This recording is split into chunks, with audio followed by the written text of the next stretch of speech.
जनवरी 1991। खाड़ी युद्ध अपने चरम पर था। आसमान में बमवर्षक विमान बमों की बरसात कर रहे थे और जमीन पर टैंकों ने तबाही मचाई हुई थी। आसमान का सीना चीरती हुई मिसाइलें कुवैत पर एक के बाद एक हमला कर रही थी।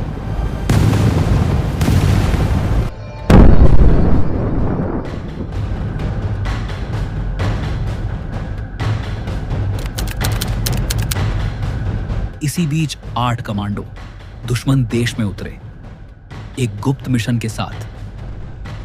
वहां उनकी मौजूदगी ऐसे थी जैसे कांच के पात्र में हवा, अदृश्य। लेकिन जल्द ही बदकिस्मती के एक पल ने इस कांच को टुकड़ों में बिखेर दिया और इस अदृश्य ताकत को रेगिस्तान में मीलों भटकने पर मजबूर कर दिया। ब्रावो 20 एक ऐसी कहानी बन गई जो उस समय के सबसे विवादित आर्मी ऑपरेशन में से एक मानी जाती है।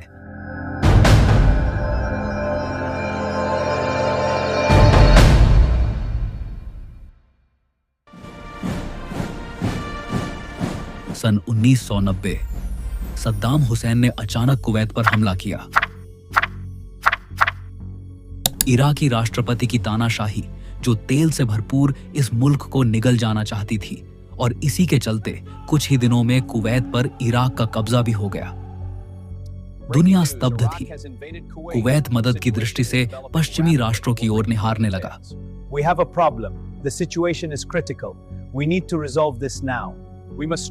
संयुक्त राष्ट्र में बहस तेज हुई और महाशक्तियां एकजुट होने लगीं।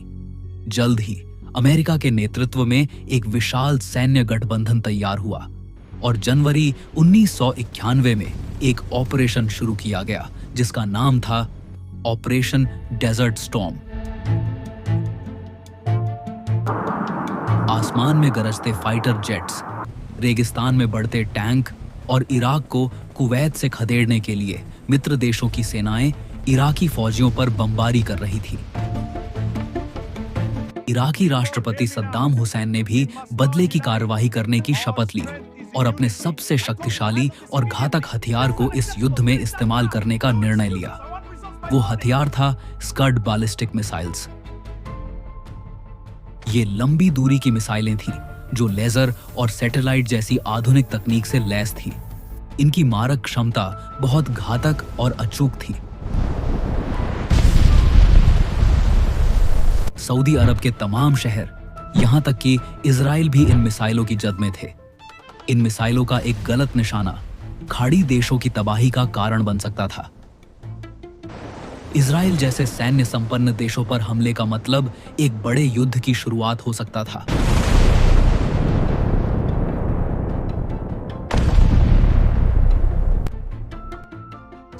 इसलिए मित्र राष्ट्रों का मिशन साफ था, इराक के इन मोबाइल लॉन्चरों को ढूंढना और उन्हें लॉन्च से पहले ही नाकाम कर देना। लेकिन रेगिस्तान विशाल था और लॉन्चर गतिशील थे। उन्हें ढूंढना लगभग असंभव था।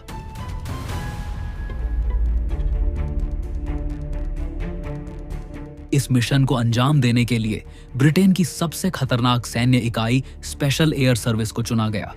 SAS का गठन द्वितीय युद्ध के बाद सीक्रेट मिशंस को अंजाम देने के लिए किया गया था। यह ब्रिटेन की सबसे सीक्रेट और हाईली ट्रेंड यूनिट है। SAS को दुनिया की अब तक की सबसे घातक स्पेशल फोर्स माना जाता रहा है।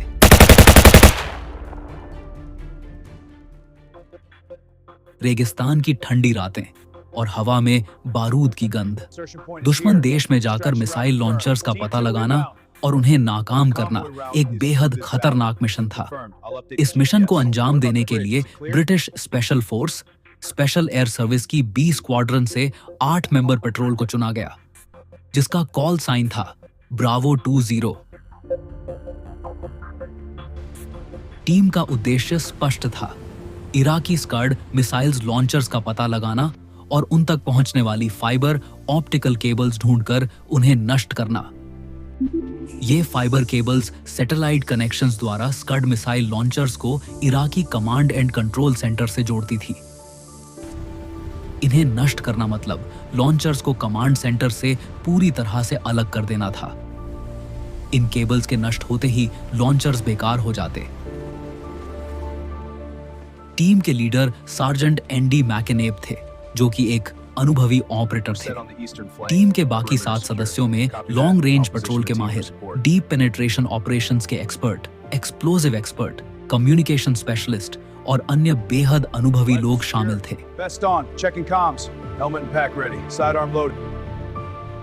इस मिशन की एक सबसे बड़ी चुनौती यह थी कि इसमें कोई वाहन या बख्तरबंद गाड़ियां इस्तेमाल नहीं होने वाली थी। कोई विशेष डिटेल प्लान नहीं था।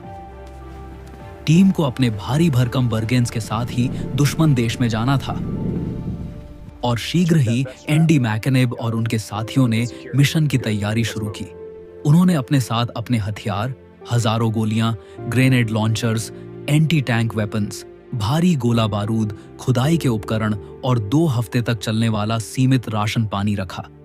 लेकिन इस टीम को इराकी रेगिस्तान के मौसम की बिल्कुल भी जानकारी नहीं थी। कुछ एक्सपर्ट्स की माने तो टीम के सदस्यों में से किसी ने भी इस बात पर ध्यान नहीं दिया कि उन्हें ठंड से बचने के लिए जरूरी गर्म किट की आवश्यकता पड़ सकती है, या फिर उन्होंने जानबूझकर गर्म किट को ले जाना जरूरी नहीं समझा था। जानबूझकर या अनजाने में उनकी ये नादानी उन पर भारी पड़ने वाली थी। टीम ब्रावो 20 एक ऐसे ऑपरेशन को अंजाम देने वाली थी जो विवादित तरीके से इतिहास के पन्नों में दर्ज होने वाला था।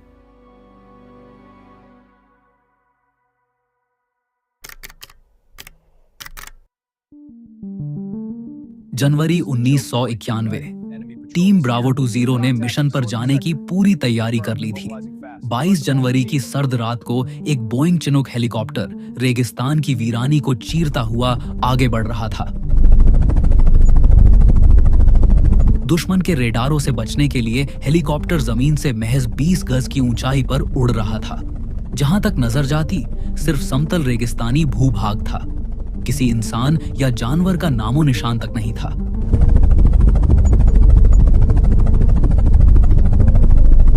थोड़ी देर बाद हेलीकॉप्टर अपने निर्धारित स्थान पर पहुंचा और टीम ब्रावो 20 ने इराकी जमीन पर लैंड किया। कुछ देर बाद हेलीकॉप्टर वापस लौट गया और टीम ने अपने मिशन को शुरू करने का निर्णय किया। शुरुआत में ही टीम ब्रावो 20 को अपनी पहली गलती का एहसास हुआ। वे लक्ष्य क्षेत्र से काफी दूर उतारे गए थे। नक्शे पर छोटी सी दूरी, लेकिन जमीन पर मीलों लंबी। टीम को एहसास हुआ कि अपने लक्ष्य तक पहुंच पाना उनके लिए उतना आसान नहीं होगा जितना उन्होंने सोचा था।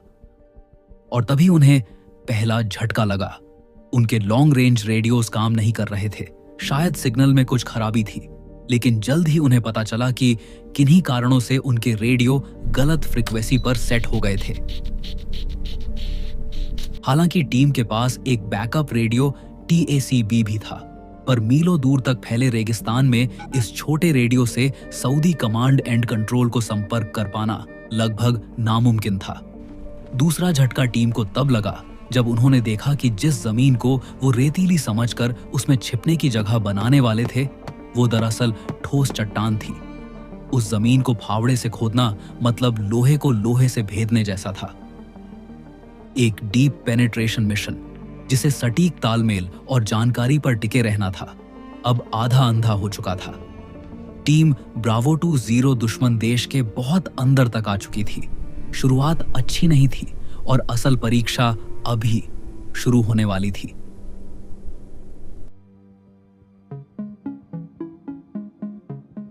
उस रात सबसे पहले एंडी और उनके साथियों को छिपने की कोई जगह तलाशनी थी। सुबह का उजाला होने वाला था और समतल चट्टानी धरती पर गड्ढे खोदना संभव न था। कुछ समय बाद टीम को एक सूखी नदी के गड्ढे दिखे, जो अधिक गहरे नहीं थे, लेकिन समय न होने के कारण उन्होंने उन गड्ढों में छिप जाना ही बेहतर समझा। दिन में वे लोग छिपे रहे और दूसरी रात का इंतजार करने लगे। अगली रात एंडी एक छोटे टोही दल को अपने साथ लेकर गए और रात भर ऑप्टिकल फाइबर केबल्स ढूंढते रहे। रात के अंधेरे में उन्होंने एक छोटे इराकी आर्मी बेस को भी देखा, जो कि एक आसान लक्ष्य था। लेकिन उनका मिशन केबल्स को ढूंढकर उन्हें निष्क्रिय करना था, न कि इराकी फौजियों से मुठभेड़ करना। इसलिए उन्होंने केबल्स को ढूंढना जारी रखा।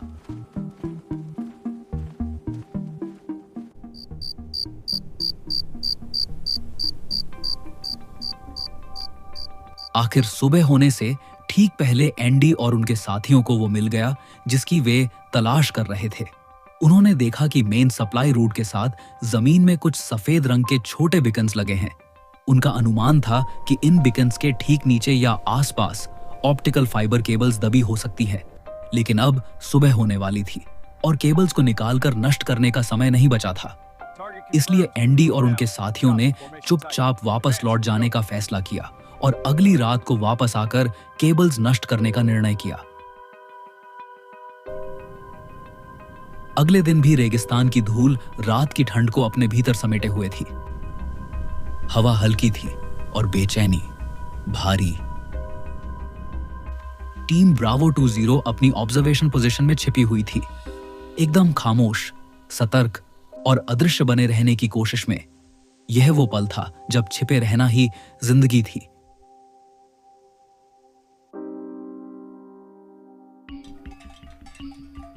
और फिर कुछ देर बाद थोड़ी दूर कुछ हलचल हुई। एंडी ने दूरबीन से देखा कि एक स्थानीय चरवाहा धीरे धीरे उनकी ओर बढ़ रहा है। छिपे रहने और उस चरवाहे के वहां से चुपचाप चले जाने की उम्मीद करने के अलावा वे कुछ नहीं कर सकते थे। और इतने में उन्होंने देखा कि वो चरवाहा ठीक उनके सामने खड़ा है और हैरानी से उन्हें देख रहा है। सभी हैरान थे। किसी की समझ में कुछ नहीं आया कि उस चरवाहे को रोका जाए, पकड़ा जाए या जोखिम उठाकर जाने दिया जाए। लेकिन इससे पहले कि वे कोई फैसला कर पाते, चरवाहा वहां से सीधा इराकी फौजियों की तरफ भागा। बिना किसी के कुछ कहे टीम ब्रावो 20 को पता चल चुका था कि अब हालात उनके पक्ष में नहीं होंगे और भागने के सिवा अब उनके पास कोई विकल्प नहीं था। एंडी और उनके साथी जानते थे कि अगर वे पकड़े गए तो उन्हें टॉर्चर किया जाएगा, पीटा जाएगा या फिर तड़पा तड़पा कर मार दिया जाएगा। SAS मिशन, जो निगरानी के एक मकसद से शुरू हुआ था, अब जीवित बच निकलने की लड़ाई यानी एक सर्वाइवल जंग बनने वाला था। टीम ब्रावो 20 ने अपने हथियार और असला उठाया और वहां से चल दिए। उस वक्त एंडी और उनके साथियों को मालूम नहीं था कि किस ओर जाना बेहतर रहेगा। उन्हें फिलहाल बस उस जगह से निकल जाना था। लेकिन वहां से निकलना इतना आसान नहीं था। उस शाम भागते भागते उनका सामना इराकी फौजियों से हुआ। इराकी सेना टुकड़ी ने टीम ब्रावो 20 पर हमला बोल दिया। एंडी और उनके साथी इसके लिए तैयार थे।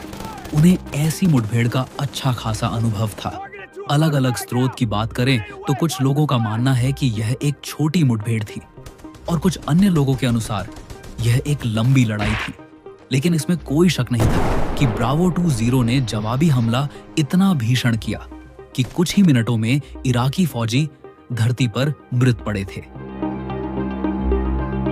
टीम लीडर एंडी मैकनैब ये जानकर उत्साहित और हैरान थे कि इस मुठभेड़ में उनकी टीम को कोई नुकसान नहीं हुआ था। अब वे बिना समय गंवाए सीरिया की तरफ निकल जाना चाहते थे। उस रात भयंकर तूफान ने इराकी रेगिस्तान को घेर लिया। हर तरफ धूल भरी ठंडी हवाएं चल रही थी। एंडी ने अनुमान लगाया कि अब रेंडव्यू पॉइंट पर जाना सेफ नहीं रहेगा, क्योंकि इराकी सेना अवश्य सऊदी अरब की तरफ ही उन्हें तलाश करेगी। इराकियों को मालूम था कि घुसपैठिए बचने के लिए सऊदी की तरफ का ही रुख करेंगे। इसलिए एंडी ने उल्टी दिशा में 180 मील दूर सीरिया जाने का फैसला किया। उन्हें यह दूरी तय करने में कुछ 3 रातों का वक्त लगने वाला था। रात के अंधेरे और तूफानी हवाओं में टीम ब्रावो 20 धीरे धीरे सीरिया की तरफ बढ़ रही थी। ऊपर मित्र देशों के विमान गुजर रहे थे। रात के किसी समय एंडी ने रेडियो द्वारा एक प्लेन से संपर्क करने की कोशिश की। एंडी प्लेन के पायलट्स को अपनी स्थिति समझाने में कामयाब तो रहे, लेकिन इससे पहले कि उनकी लोकेशन पता चल पाती, रेडियो संपर्क टूट गया। एंडी इस खुशखबरी को बताने के लिए जैसे ही पीछे मुड़े तो उनके 3 साथी क्रिस, स्टैन और विंस गायब हो चुके थे। तूफानी रात में वो किसी गलत दिशा में भटक गए थे। एंडी ने उन्हें ढूंढने की कोशिश की, लेकिन शायद वो बहुत दूर निकल चुके थे। थोड़ी देर बाद एंडी ने उन्हें न ढूंढकर सीधा जाने का फैसला किया, क्योंकि क्रिस, स्टेन और विंस को भी लक्ष्य मालूम था। भटककर ही सही, क्रिस और उनकी टीम सीरिया पहुंचने में सक्षम थी। Team leader sergeant Andy McNab, Bob, Lance, Mark और डिंगर को साथ लेकर सीरिया की तरफ बढ़ चले। दूसरी तरफ टीम मेडिक क्रिस रयान भी स्टेन और विंस के साथ तूफानी रात में आगे बढ़ रहे थे, लेकिन विंस का पैर मुठभेड़ में घायल हो गया था और स्टेन भयंकर प्यास से जूझ रहे थे। और फिर उस काली रात में किसी समय विंस जमीन पर गिर पड़े और उन्होंने वहां उस भयानक रेगिस्तान में दम तोड़ दिया। रेगिस्तान अब दुश्मन से ज्यादा खतरनाक हो चुका था, जो टीम ब्रावो 20 के सदस्यों की जान लेने पर आमादा था। उस रात एंडी और उनके साथियों ने लगभग 30 मील की दूरी तय की। अगले दिन के उजाले में उन्होंने देखा कि वे एक पक्की सड़क से कुछ ही दूरी पर थे। इराकी फौजी सब जगह फैले हुए थे। एंडी ने फैसला लिया कि दिन में वो ऐसे ही छिपे रहेंगे और रात को किसी वाहन को हाईजैक करके सीरिया की तरफ रवाना होंगे। दूसरी ओर क्रिस और स्टैन भी एक छोटे टीले के पीछे छिपे रहे। रात होने पर क्रिस और स्टेन भूखे प्यासे सीरिया की ओर बढ़ चले। तभी उनका सामना एक इराकी चरवाहे से हुआ। स्टेन उस इराकी चरवाहे से किसी वाहन की मांग करने लगे। चरवाहे को कुछ समझ नहीं आ रहा था। क्रिस के मना करने के बाद भी स्टेन उस चरवाहे को लेकर पास के गांव की तरफ चल पड़े। उन्हें पूरा यकीन था कि चरवाहे द्वारा उन्हें कोई वाहन जरूर मिल जाएगा। लेकिन कुछ समय बाद 2 इराकी फौजी उस स्थान पर पहुंचे जहां क्रिस अपने साथी स्टेन का इंतजार कर रहे थे। क्रिस समझ चुके थे कि उनका कवर उड़ गया है। क्रिस ने उन पर गोलियां चलाई और इराकी फौजी वहीं ढेर हो गए।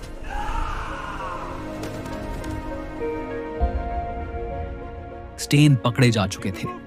क्रिस के पास अकेले भागने के सिवा कोई चारा ना था। उधर एंडी और उनके 4 साथियों ने रात को एक वाहन जब्त किया और सीरिया की तरफ बढ़ चले। काफी देर चलने के बाद वो सीरिया बॉर्डर पर पहुंचे। ऐसा लगा कि वाहन हाईजैक सफल रहा था, लेकिन बॉर्डर पर इराकी सेना का चेक पॉइंट था।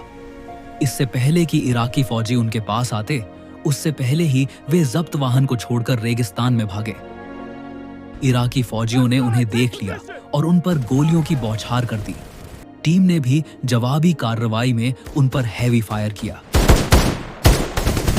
इस मुठभेड़ में बॉब को गोली लगी और उनकी वहीं जान चली गई। एंडी और मार्क रात के अंधेरे में दुगनी गति से भागे। डिंगर और लेंस भी अलग दिशा में भागे और एक नदी में छलांग लगा दी। एंडी और मार्क जवाबी फायर करते रहे और इसमें मार्क जख्मी हो गए। इराकी फौजियों ने उन्हें पकड़ लिया और एंडी फरार होने में कामयाब हो गए। डिंगर और लेंस ने भी एक पुराने घर में शरण ली, लेकिन जल्द ही इराकी फौजी वहां भी आ गए। लेंस घायल थे और चल नहीं सकते थे। डिंगर इराकियों को चकमा देने के लिए घर से निकलकर भागे। इराकी फौजियों ने गोली चलाई और डिंगर धरती पर गिर पड़े।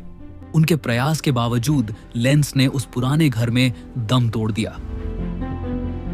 उधर क्रिस बिना किसी सहारे के गंदा पानी पीकर लगातार सीरिया की तरफ बढ़ते रहे। अंत में भूखे प्यासे 7 रातों तक 180 मील चलने के बाद क्रिस आखिरकार सीरिया पहुंच गए। उधर एंडी मैकनेब एक सूखे नाले के सीवरेज पाइप में छिप गए, लेकिन सुबह होते ही इराकी फौजियों ने उन्हें पकड़ लिया। क्रिस रयान ब्रावो 20 के इकलौते ऐसे सदस्य थे जो न तो हताहत हुए थे और न ही पकड़े गए थे। उनका बचना SAS के इतिहास में सबसे लंबा डॉक्यूमेंटेड एस्केप माना जाता है। क्रिस बच निकलकर सीरिया पहुंचने में कामयाब हो चुके थे। बॉब और विंस मृत्यु को प्राप्त हो चुके थे और एंडी एवं अन्य साथी पकड़े जा चुके थे। इराकी सैनिकों का गुस्सा चरम पर था। SAS की 8 मेंबर पेट्रोल ने महज 5 रातों में उनके लगभग 250 सैनिकों को मौत के घाट उतार दिया था। वे अब बदला चाहते थे। इराकी फौजियों ने एंडी और उनके साथियों को टॉर्चर किया और उनसे उनके मिशन के बारे में जानकारी मांगी।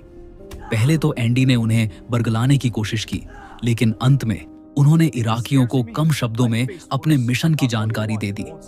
इराकी सेना ने उन्हें जेल में डाल दिया। कुछ दिन बाद इराकी प्रेसिडेंट सद्दाम हुसैन ने कुवैत से अपनी सेनाओं को निकालने का फैसला किया। रेड क्रॉस की मदद से टीम ब्रावो 20 के बाकी साथियों को भी रिहा करा लिया गया, लेकिन वो अनुभव हमेशा के लिए उनकी जिंदगी का स्थायी हिस्सा बन गया। मिशन के बाद किताबें लिखी गईं। एंडी मैकनेब और क्रिस रयान ने भी अपने विवरण साझे किए, लेकिन कुछ घटनाओं के विवरण एक दूसरे से मेल नहीं खाते थे। जर्नलिस्ट और मिलिट्री रिसर्चर्स ने कई दावों पर सवाल उठाए। क्या इंटेलिजेंस फेल हो गई थी या नेविगेशन एरर हुए थे? क्या रेडियो कम्युनिकेशन वाकई फॉल्टी थे और एनिमी कांटेक्ट को बढ़ा चढ़ाकर बताया गया?